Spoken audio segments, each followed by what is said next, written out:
है। आज तक मैंने प्रधानमंत्री की रैली के ऊपर तो पथराव होते हुए नहीं देखा, मुख्यमंत्री की रैली के ऊपर तो पथराव होते हुए नहीं देखा। जब प्रधानमंत्री और मुख्यमंत्री की रैली के ऊपर पथराव नहीं होता तो मैं पूछना चाहता हूं कि जब हिंदुओं की रैली निकलती है, यात्रा निकलती है, तो उस पर पथराव क्यों होता है? कि हरियाणा के अंदर कल जिस तरीके से वहां पर दंगे होते हैं उसके पीछे किसका हाथ है?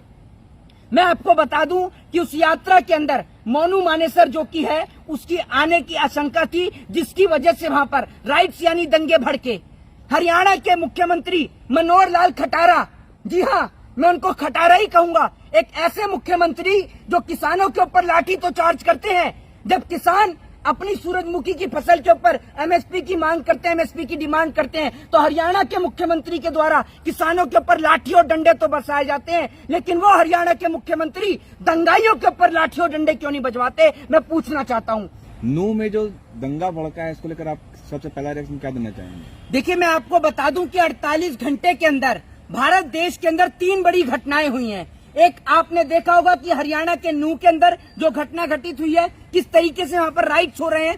दूसरी घटना मैं आपको बता दूं कि जयपुर से है, किस तरीके से आपने देखा होगा कि जयपुर से बॉम्बे जा रही ट्रेन के अंदर एक पुलिस के द्वारा, जो आरपीएफ का जो जवान है उसके द्वारा गोली मारी जाती है। और तीसरी बड़ी घटना बरेली की, जहां पर कावड़ी जो है उनके बीच में से कुछ व्यक्ति जो है वो फायरिंग करने का काम करते हैं, जिसके बाद कावड़ियों के ऊपर लाठी चार्ज करी जाती है। आपको मैं बता दूं कि पूरा देश कश्मीर से कन्याकुमारी तक जल रहा है, लेकिन जहां हमारे देश के प्रधानमंत्री नरेंद्र मोदी जी चुनावी रैली में व्यस्त हैं, तो हमारे देश के तमाम नेता 2024 की बैठक में व्यस्त हैं, लेकिन पूरा देश इस नफरत की आग में जल रहा है। आखिर कौन है वो व्यक्ति जो इस देश के अंदर हिंदू और मुसलमान के बीच में नफरत पैदा करने का काम करते हैं? क्योंकि जब एक और रथ यात्रा निकलती है तो मैंने देखा कि उस रथ यात्रा के दौरान जब एक मुस्लिम भाई की डेथ हो जाती है तो उसका जनाजा निकलने के लिए सारे ढोल और ताशों को बंद कर दिया जाता है और उस जनाजे को निकलने के लिए रास्ता दी जाता है। लेकिन उसके बाद आप देखते हैं कि हरियाणा के अंदर कल जिस तरीके से वहां पर दंगे होते हैं उसके पीछे किसका हाथ है? मैं आपको बता दूं कि उस यात्रा के अंदर मोनू मानेसर जो की है उसकी आने की आशंका थी, जिसकी वजह से वहां पर राइट्स यानी दंगे भड़के। मैं आपसे पूछना चाहता हूं कि क्या हमारे देश की शासन व्यवस्था और हमारे देश की सरकार आज इतनी कमजोर हो गई है कि जगह जगह दंगे होते हैं? किसी मस्जिद के मौलाना को मार दिया जाता है, मस्जिद को तोड़ दिया जाता है, जगह जगह दुकानों में आग लगा दी जाती है और मंदिर के अंदर हजारों लोग जो है वो कैद हो जाते हैं, लेकिन हमारे देश की सरकार मूक दर्शक बनी रहती है। हरियाणा के मुख्यमंत्री मनोहर लाल खटारा, जी हां मैं उनको खटारा ही कहूंगा, एक ऐसे मुख्यमंत्री जो किसानों के ऊपर लाठी तो चार्ज करते हैं। जब किसान अपनी सूरजमुखी की फसल के ऊपर एमएसपी की मांग करते हैं, एमएसपी की डिमांड करते हैं, तो हरियाणा के मुख्यमंत्री के द्वारा किसानों के ऊपर लाठी और डंडे तो बरसाए जाते हैं, लेकिन वो हरियाणा के मुख्यमंत्री दंगाइयों के ऊपर लाठी और डंडे क्यों नहीं बजवाते? मैं पूछना चाहता हूं। आज हरियाणा नफरत की आग में जल रहा है। आखिर हरियाणा को नफरत की आग में किसने जलाया? एक और इससे पहले मणिपुर नफरत की आग में जल रहा है। पूरा भारत देश आज जल रहा है, कश्मीर से कन्याकुमारी तक। आज आप देख लीजिए हरियाणा के अंदर धारा 144 लगी हुई है, उधर मणिपुर के अंदर धारा 144 लगी हुई है, नेट सेवा बंद कर दी गई है, हरियाणा में नेट सेवा बंद कर दी गई है। आप सोच कर देखिए, जब आप और हम कहते हैं कि हम आजाद भारत के आजाद नागरिक हैं, उस आजाद भारत के आजाद नागरिक जिस देश ने इस धरती को अब्दुल कलाम आजाद जैसे वीर सपुत्र दिए, जिस देश की मिट्टी ने इस देश को अशफाक उल्लाह खां, राजगुरु सुखदेव और भगत सिंह जैसे सुपुत्र दिए, आज उस धरती, जिस धरती को अंग्रेजों से हम लोगों ने आजाद कराया, हिंदू मुस्लिम सिख ईसाई ने एक साथ मिलकर इस धरती को अंग्रेजों से मुक्त कराया, आज ये धरती वापस से गुलाम होने की तादाद पे आ गई है। उसके पीछे का कारण ये है कि डिवाइड एंड रूल। इस देश की सरकार चंद वोटों के खातिर भाई को भाई से लड़ा रही है, एक भाई का खून दूसरे भाई के हाथों बहाने का काम करवा रही है इस देश की सरकार। मैं पूछना चाहता हूं कि आखिर इतने कम समय में दंगाइयां कहां से आते हैं? जो लोग पत्थरबाजी करते हैं, जो लोग निकल रही यात्रा के ऊपर पत्थर फेंकने का काम करते हैं, इतनी बड़ी तादाद में पत्थर हो चाहे फिर वो लोग हो, वो कहां से इकट्ठे होते हैं?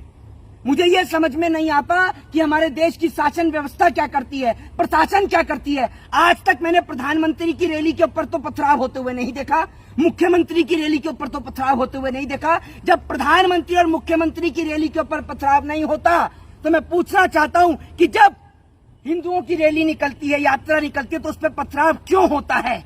ये पथराव होता है या वोट पाने के लिए करवाया जाता है? मैं इस सवाल का जवाब सरकार से पूछना चाहता हूं, क्योंकि मुझे नहीं लगता कि इस देश का आम आदमी हिंदू और मुसलमान के नाम पर लड़ना चाहता है। उनको लड़ाया जा रहा है। और टेलीविजन पर ये जो कार्यक्रम आता है ना, सुबह के 8 से लेकर रात के 10 बजे तक, ये देश में नफरत का जहर घोलने का काम करता है। ये एक भाई को दूसरे भाई को लड़ाने से काम करता है। ये लोग पहले हिंदू को मुसलमान से लड़ाया, उसके बाद हिंदुओं को ब्राह्मण, शूद्र, वैश्य और क्षत्रियों के नाम पर बांटा। ये लोगों को बांटने का काम करते हैं, देश को बांटने का काम करते हैं। और ऐसे लोग हमें नहीं चाहिए जो उस देश के अंदर नफरत पैदा करते हैं। और नफरत की आग में जलता है तो पूरा देश जलता है, पूरा भारत जलता है। आज इस नफरत की आग के चलते कश्मीर से कन्याकुमारी तक मेरा पूरा भारत जल रहा है। लेकिन शर्म इस बात की है कि मेरे देश का प्रधानमंत्री क्या कर रहा है। मेरे देश का प्रधानमंत्री या तो कहीं चुनावी रैली की यात्रा की तैयारी कर रहा होगा,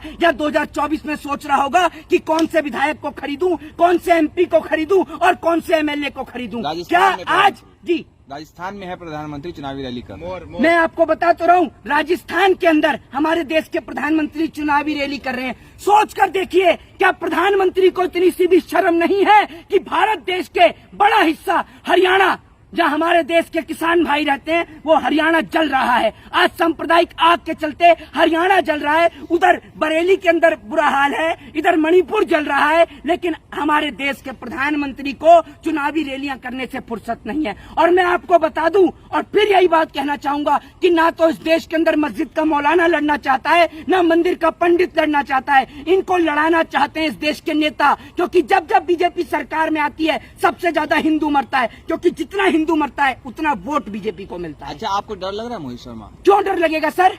आपको भारत में रहना है, हिंदुस्तान में रहना है, तो मोदी योगी कहना पड़ेगा। मैं भारत में रहूंगा तो भारत देश का संविधान कहूंगा, भारत देश के संविधान के जयकारे लगाऊंगा। तो आपको मार दिया जाएगा, अम्बेडकर के लगाऊंगा, आपको ही मार दिया जाएगा। आपको भी। सुनिए सर, हर दौर में लोगों ने फांसियां भी खाई हैं और गोलियां भी खाई हैं, तो हम इस दौर के सिपाही हैं। याद रखिएगा, जिस मिट्टी ने हमें जन्म दिया है, हम इस मिट्टी के वो शेर हैं जो इस मिट्टी के खातिर फांसी का फंदा भी चूम जाएंगे और गोली भी खा लेंगे। ना तो हम सरकार की गोली से डरते हैं, न सरकार के कारावास और जेल से डरते हैं, और ना हम सरकार की फांसी से डरते हैं। आपको मैं एक बात बता दूं, ये खून भगत सिंह को मानने वाला है और अंबेडकर के सिद्धांत पर चलने वाला है। ये सर किसी के आगे नहीं झुकता, ये बता दूं। ये सर झुकता है तो अपने देश के सम्मान में, यानी तिरंगे के आगे, और किसी के आगे नहीं झुकता, ये बात बता दूं। चेतन सिंह ने इसीलिए मारा 4 लोगों को, 3 मुसलमान थे।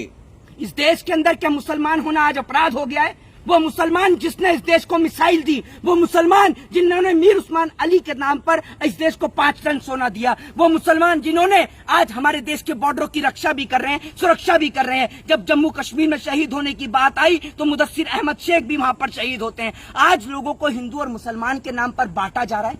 शर्म आती है हमें, शर्म आती है ऐसी सरकार के ऊपर जो लोगों को बांटने का, तोड़ने का काम करती है। हिंदू जाग गया, हिंदू जागा। सर, कोई हिंदू नहीं जागा। मैं भी हिंदू हूँ, लेकिन मेरा धर्म किसी मुसलमान का खून बहाने की इजाजत नहीं देता। मेरा धर्म एक ही इजाजत देता है कि अगर हिंदू हो तो मुसलमान, सिख और ईसाई सबसे प्रेम करो इंसानियत के नाते, क्योंकि जब हम लोग एक दूसरे से प्रेम करेंगे तभी हम दूसरे मुल्क से लड़ पाएंगे। और हमें हथियारों की लड़ाई नहीं सर, डेवलपमेंट की लड़ाई लड़नी है। और देश तभी तरक्की कर सकता है और देश गुलाम होने से तभी बच सकता है जब इस देश का हिंदू, मुस्लिम, सिख, ईसाई कंधे से कंधा मिलाकर एक साथ मिलकर चलेगा। जय हिंद, जय भारत, वंदे मातरम।